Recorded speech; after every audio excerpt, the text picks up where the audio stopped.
Salut à tous, j'espère que vous allez bien. Bon, aujourd'hui, il faut que je vous fasse une vidéo parce que la semaine prochaine risque vraiment d'être exceptionnelle pour l'écosystème crypto parce qu'on a des événements ultra importants qui vont arriver. Alors ce qu'il faut savoir tout d'abord, c'est qu'on a les élections américaines qui arrivent en début de semaine et donc ça va sûrement amener énormément de volatilité sur le marché et notamment sur le Bitcoin. Et la deuxième chose à savoir, c'est qu'on a la réunion de la Fed dans 4 jours avec notamment l'annonce des taux d'intérêt et à en croire le consensus, on a pour l'instant une majorité qui pense qu'on baisserait les taux d'intérêt. Donc ça, ce serait une très très bonne nouvelle. Maintenant, à voir ce que ça va donner lors de la réunion, voir ce qu'ils vont nous annoncer. Donc on peut potentiellement s'attendre à avoir une semaine très très bullish la semaine prochaine en fonction des nouvelles qu'on aura. Donc bien entendu, dans cette vidéo, on ira analyser Bitcoin et il est en train de faire un mouvement ultra intéressant. Ethereum aussi d'ailleurs, on en parlera dans cette vidéo. On ira voir ce qui se passe sur les marchés traditionnels avec le S&P 500 et le Nasdaq qui ont connu des corrections. Et le dollar parce que là aussi, on a des choses à dire. Je vous parlerai aussi de certains graphiques en rapport notamment avec la fin de semaine sur Bitcoin, les élections américaines ou encore un altcoin à connaître notamment avec les élections qui arrivent. Et donc en parallèle de ça, on parlera bien entendu des altcoins parce que pour le coup, la semaine prochaine peut vraiment être décisive. Alors comme d'habitude, avant de commencer, pour ceux qui ne me connaissent pas, je m'appelle Louis. Je vous partage 2 à 3 fois par semaine mes analyses sur le marché des crypto-monnaies. Donc si cette thématique vous plaît, n'hésitez pas à vous abonner.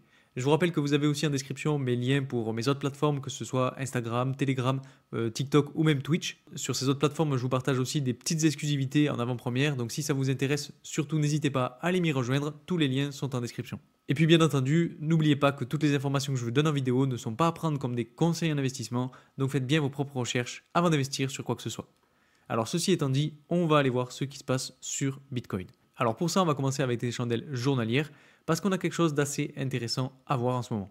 Alors ce qu'il faut savoir, c'est que cette semaine, on est allé chercher donc la résistance long terme qui était ultra importante autour de 73 300 $, qu'on était à 2 doigts de faire en ATH et qu'on a bien corrigé. Donc on s'est fait rejeter sur ce niveau de résistance qui était un des 2 niveaux de résistance dont je vous avais parlé très longuement sur cette chaîne. Le premier, je vous le rappelle, c'était la tendance baissière et le deuxième, du coup, c'était ce niveau-là.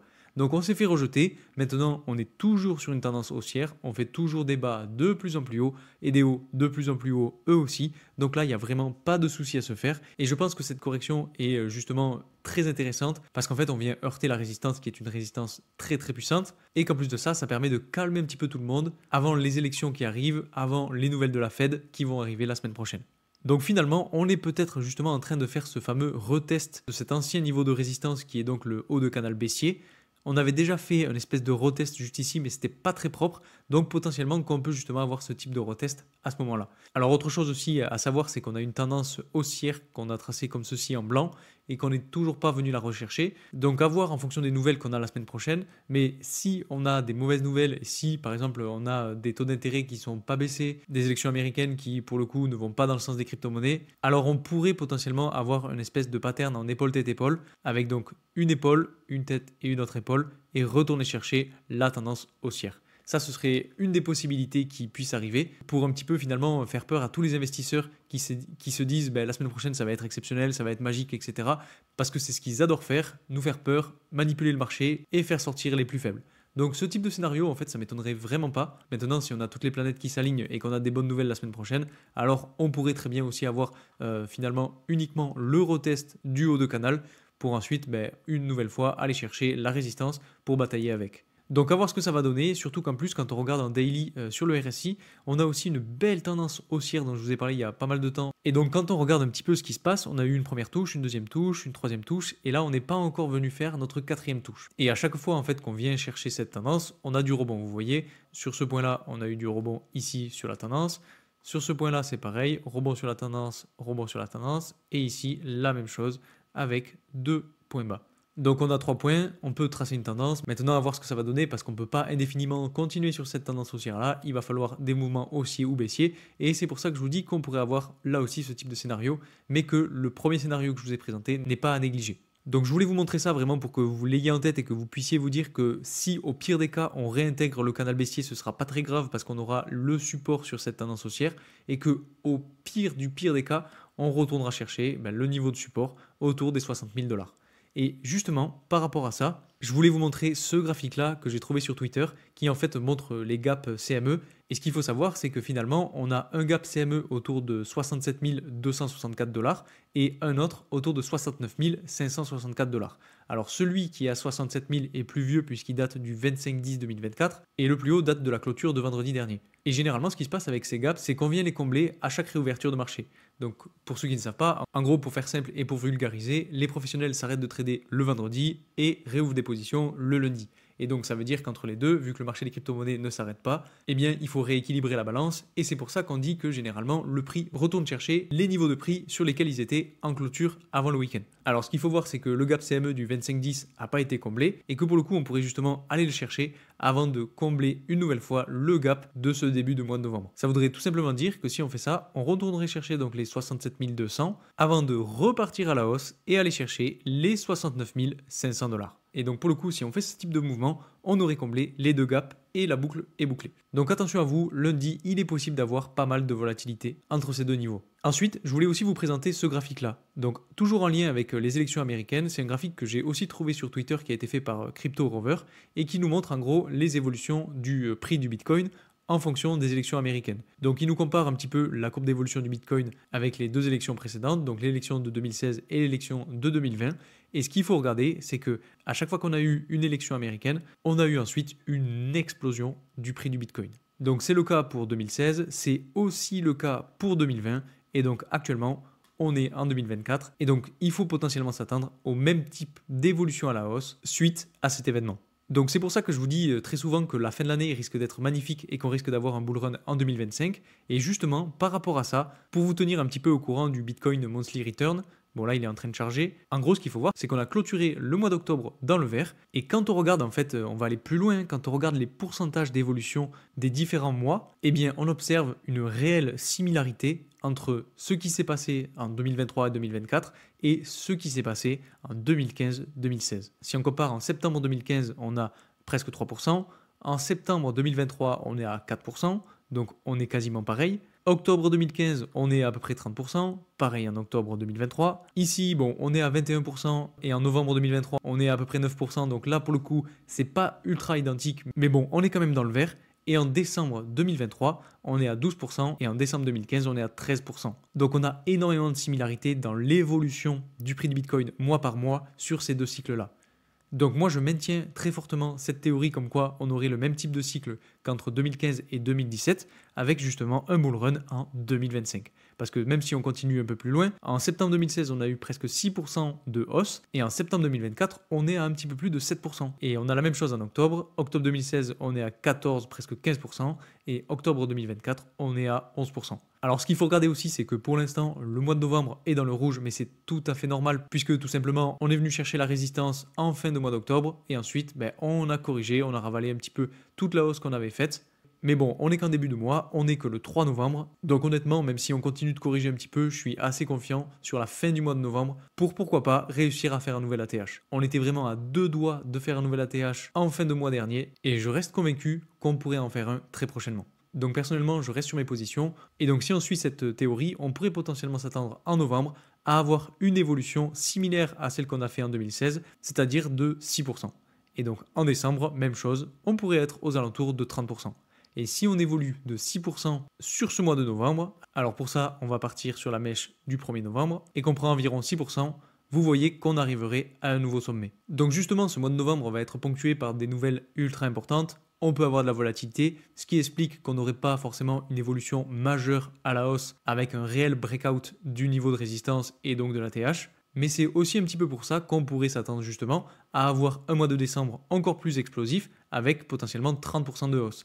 Et si justement on a ce type d'évolution après nos 6% de novembre, eh bien pour le coup, si on se place à peu près aux 6% et qu'on prend 30%, eh bien on monterait quasiment jusqu'au niveau symbolique des 100 000 $. Donc personnellement, je suis assez convaincu sur ce type de scénario. Maintenant, ce n'est que de la spéculation et ça reste bien évidemment que mon avis. Dans tous les cas, je voulais vous en parler et vous dire que même si on a un mois de novembre qui commence dans le rouge, eh bien il faut garder la tête froide et se dire que dans tous les cas, on pourrait s'attendre à une fin d'année dans le vert. Ensuite, je voulais aussi vous présenter ce graphique que j'ai lui aussi vu sur Twitter et qui montre en fait les deux dernières poussées à la hausse du Bitcoin avec le niveau de support des 618 de Fibonacci. Et ce qu'il faut regarder, c'est qu'en gros pour la première impulsion, donc on a eu une poussée à la hausse, on est allé chercher un sommet, et ensuite, en traçant les Fibonacci, eh bien, on s'aperçoit que le niveau de support des 0,618 a servi de niveau de support pour faire rebondir le prix et entrer dans une nouvelle phase impulsive et donc une nouvelle vague haussière.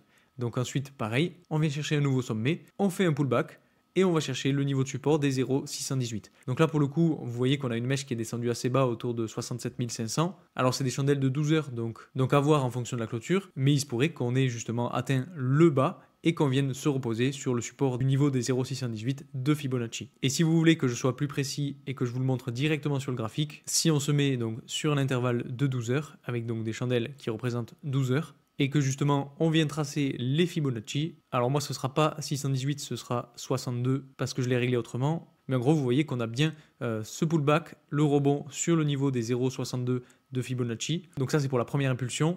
Et pour la deuxième impulsion, on trace donc les Fibonacci une nouvelle fois.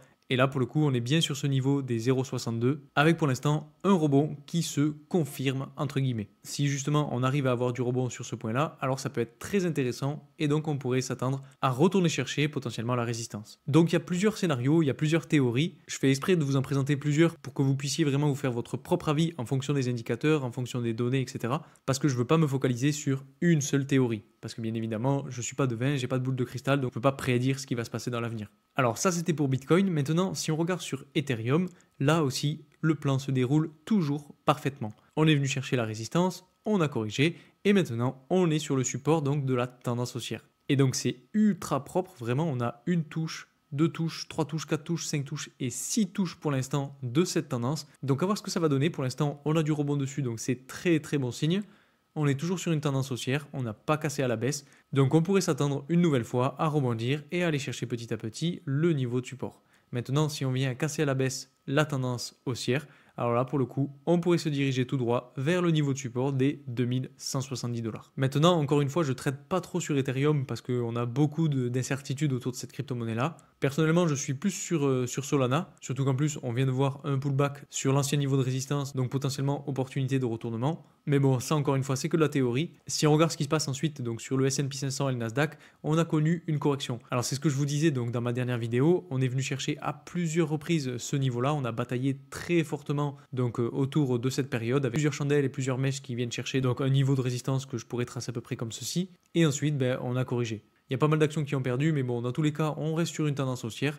Il n'y a pas de souci à se faire sur le S&P 500 à nouveau. Il fallait s'attendre à de la correction. On ne peut pas tous les jours faire des ATH sur ses actifs, c'est impossible. Dans tous les cas, ça laisse une belle opportunité pour réinvestir. Surtout qu'en plus, on n'est pas loin de venir chercher un support, parce que si on le trace, on peut pourquoi pas avoir un espèce de canal parallèle à peu près comme ceci. On a une touche ici avec une résistance, une touche, même plusieurs touches ici avec de la résistance. Pareil ici, on a galéré à passer. Ici, on a retesté.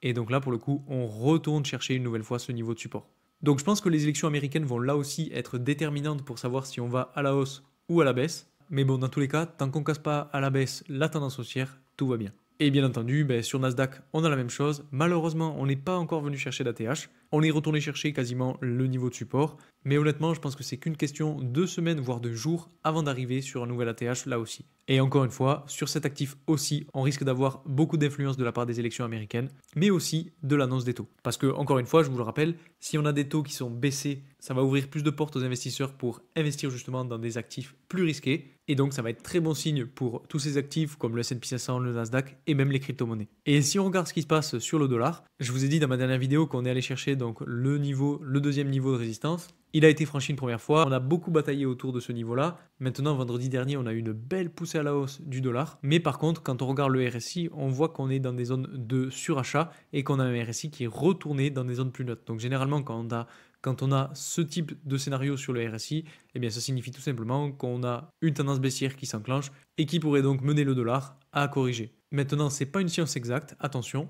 Je vous ai dit aussi qu'on avait le niveau de résistance matérialisé par la tendance baissière plus long terme qui pouvait être aussi décisif et que le dollar pouvait très bien aussi retourner chercher ce niveau-là avant de corriger. Une fois encore, les élections vont être décisives là aussi, donc surtout attention à vous. Ensuite, si on parle un petit peu des altcoins avec le Total 3, il faut voir quelque chose de très très important en journalier qui est en train d'arriver, c'est que la courbe d'évolution est en train de batailler avec le support qui est donc le bas de canal haussier. Donc ça peut être très très important, il faut vraiment le surveiller parce que si on franchit à la baisse et qu'on vient clôturer la journée en dessous, eh bien je pense que le début de semaine risque d'être très important parce que soit on a une dominance du Bitcoin qui continue d'évoluer à la hausse et qui franchit elle aussi son canal haussier, et là pour le coup je pense que le Total 3 va le franchir lui aussi son canal mais à la baisse. Et par contre inversement, si on a un rejet sur le haut de canal et que ça corrige sur la dominance du Bitcoin, eh bien on pourrait avoir des altcoins qui viennent rebondir sur ce niveau de support et réintégrer pour pourquoi pas aller chercher le haut de canal. Donc là aussi, je vous le répète, on va connaître une semaine décisive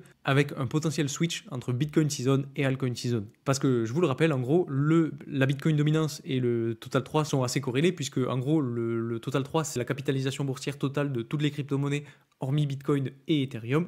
Et la dominance du Bitcoin, ça montre tout simplement où est-ce que se trouve la liquidité. Donc la liquidité, en gros, elle est à 60% sur Bitcoin et les altcoins se partagent le reste. Donc tout simplement, si on a une Bitcoin dominance qui corrige, ça veut dire que les altcoins prennent de la force et donc que le Total 3 évolue à la hausse. Ensuite, ça fait longtemps aussi qu'on n'est pas allé voir le Fear and Greed Index et je voulais vous en parler aujourd'hui parce que si on regarde, on est assez haut même si on a eu de la correction sur Bitcoin. Alors sur Bitcoin, quand on regarde, vous le voyez, on en a parlé tout à l'heure, on a eu de la correction, on a 1, 2, 3, 4, 5 jours dans le rouge.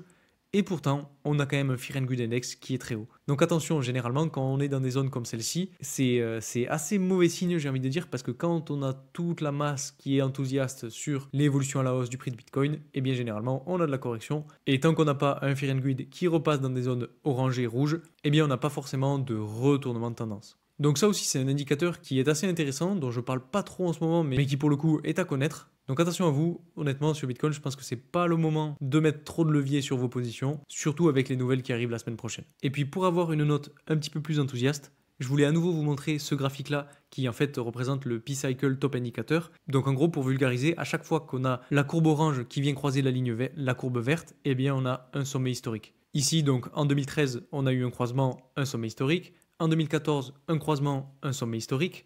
En 2018, la même chose, un croisement et un nouveau sommet historique. Et le dernier croisement a été fait donc en 2021 avec là aussi un sommet historique. Et ce qu'il faut regarder actuellement, c'est qu'on est loin d'avoir un croisement entre la courbe orange et la courbe verte. Donc ça veut tout simplement dire qu'on a énormément de marge avant de pourquoi pas faire un nouvel ATH. Donc personnellement, je reste assez enthousiaste face à ce qui nous attend la semaine prochaine notamment. Comme je vous le disais, donc on a les élections américaines, vous voyez c'est assez exceptionnel à chaque fois qu'on a des élections américaines qui arrivent, ensuite on a une explosion à la hausse. Donc là pour le coup, sa target c'est au-dessus des 210 000 $. Personnellement, je n'irai pas jusqu'ici, mais bon, pourquoi pas, j'ai envie de dire, ça peut tout à fait être possible. On a encore l'année 2025 qui risque d'être exceptionnelle. Et avec des poussées à la hausse comme celles qui ont été faites en 2017, j'ai envie de dire pourquoi pas. Vous voyez, on a des mois à plus de 70%, 60%, 47, 54, 39. Vous voyez, c'est vraiment magnifique. Donc j'ai envie de dire encore une fois pourquoi pas. Je pense que ce qui nous attend risque d'être vraiment magnifique. Donc il est selon moi encore temps de se positionner. Les types de corrections comme celles qu'on a connues ces derniers jours, eh bien, permettent de retrouver des opportunités. Même si on n'est pas loin des ATH, ça peut paraître compliqué. Mais bon, si vous avez pris des profits comme je vous l'ai dit à l'arrivée de la résistance, eh bien vous pouvez vous permettre de réinvestir un petit peu vos liquidités. Ah oui, et autre chose dont je ne vous ai pas parlé et que je voulais quand même vous montrer, c'est les liquidations. Alors pour le coup, on va aller voir ce qui s'est passé la semaine dernière. Et ce qu'il faut voir en fait, c'est qu'à la fin du mois d'octobre, on avait pas mal de liquidations à aller chercher autour de 71 000 $, qu'on est venu les chercher, qu'on a continué de corriger, qu'on en avait aussi pas mal à aller chercher à ce niveau-là, donc entre 68 800 et 67 900. Mais maintenant, ce qu'il faut regarder, c'est la suite. Parce que si on zoome un petit peu plus, il faut voir qu'en dessous de nous, on n'a pas grand-chose. Alors, on peut voir quand même qu'il nous en reste quelques-unes à aller chercher autour de 67 800. Donc, pourquoi pas avoir une dernière mèche pour justement aller les chercher et aussi combler ce gap CME autour de 67 300 avant de repartir à la hausse, aller chercher celles qui sont autour de 70 000 et aller chercher celles qui sont aussi autour de 73 000. Donc ça, c'est un graphique qui est assez intéressant à utiliser. Je crois que je ne vous l'ai jamais présenté vraiment en vidéo, mais c'est quand même quelque chose que j'utilise assez fréquemment et ça permet d'identifier un petit peu le sens du marché. Donc là, bien entendu, on est sur une tendance baissière, mais on est sur du plus court terme parce que comme on l'a vu tout à l'heure, on est sur Bitcoin, en tout cas sur du journalier, en tendance haussière. Et donc juste avant de terminer, je voulais aussi vous parler de ce graphique-là qui nous montre en gros l'évolution du Dogecoin suite aux élections américaines. Alors, ce qu'il faut regarder, c'est qu'on a un petit peu le même type de graphique que celui-ci, donc que je vous ai présenté tout à l'heure. Et en gros, ce qu'il faut voir, c'est que juste avant chacune des élections, on a le même type de graphique qui s'enclenche. Alors, quand on regarde, on a un sommet, une grosse correction, un premier point bas, un deuxième point bas, une élection américaine et une explosion à la hausse. Et c'est exactement la même chose à chaque fois. Donc ça, c'était en 2016. En 2020, pareil, un point haut, une correction, un point bas, un deuxième point bas, une élection américaine et une explosion à la hausse. Et donc, actuellement en 2024. Ce qu'il faut voir, c'est qu'on a fait notre point haut, une correction, un point bas, un deuxième point bas. Et là, on attend juste les élections américaines avant de pourquoi pas complètement exploser. Alors je sais que je parle très rarement des meme coins sur ma chaîne parce que honnêtement je ne suis pas ultra convaincu. Mais bon, le Dogecoin c'est une crypto-monnaie qui fait beaucoup parler et en ce moment on sait que les meme coins font eux aussi beaucoup parler. Il y en a même qui parlent de meme coin season, donc à voir peut-être, pourquoi pas. Honnêtement, je ne suis pas convaincu du potentiel derrière, mais bon, comme on a des communautés qui se développent très fortement autour de ces meme coins et que beaucoup de personnes veulent faire de l'argent dessus, j'ai envie de dire, il y a de la liquidité qui rentre dans le marché via ces altcoins, donc pourquoi pas. Maintenant, le Dogecoin est quand même un altcoin qui est connu et qui est même reconnu. Il y a beaucoup de personnes qui en parlent, dont notamment Elon Musk, et on sait que Elon Musk est très proche du candidat aux élections, Donald Trump. Donc si on pousse un petit peu les choses et l'analyse, on peut voir un lien entre tout ça, puisque Elon Musk est entre guillemets le parrain du Dogecoin, qu'il est aussi en étroite discussion avec Donald Trump, et que si Donald Trump est élu, eh bien pourquoi pas faire exploser le Dogecoin. Alors bien évidemment, ce n'est que de la théorie. Si vous voulez, mettez-moi votre avis en commentaire. Dans tous les cas, on a un graphique qui est assez intéressant à étudier, et personnellement, c'est une des cryptos que j'ai dans mon portefeuille. Donc voilà, c'est un petit peu tout ce que je voulais vous montrer aujourd'hui. J'espère que cette vidéo vous aura plu. Ce qu'il faut retenir, c'est qu'on est toujours sur une tendance haussière sur Bitcoin et que tant qu'on ne repasse pas sous la tendance haussière qu'on a juste ici, eh bien tout va bien. Donc attention à la potentielle volatilité en début de semaine. Faites gaffe à vous si vous avez des positions en levier. Je vous rappelle aussi que si vous cherchez une plateforme de trading, vous avez mon lien de parrainage pour la plateforme BitGet en description. Elle vous permet d'avoir des réductions sur tous vos frais, mais aussi un bonus à l'inscription pouvant aller jusqu'à 6 000 $. Donc c'est très intéressant et surtout en période de bull run, vous allez voir que les réductions de frais, c'est ultra important. Donc j'espère que je vous aurai appris des choses, j'espère que je n'aurai pas été trop long. Si vous avez aimé cette vidéo, je vous invite à mettre un like, je vous invite aussi à vous abonner, à mettre un commentaire, à partager cette vidéo comme d'habitude, ça me donne de la force. Donc merci à tous ceux qui le feront et moi je vous dis à très vite pour une nouvelle vidéo. Salut!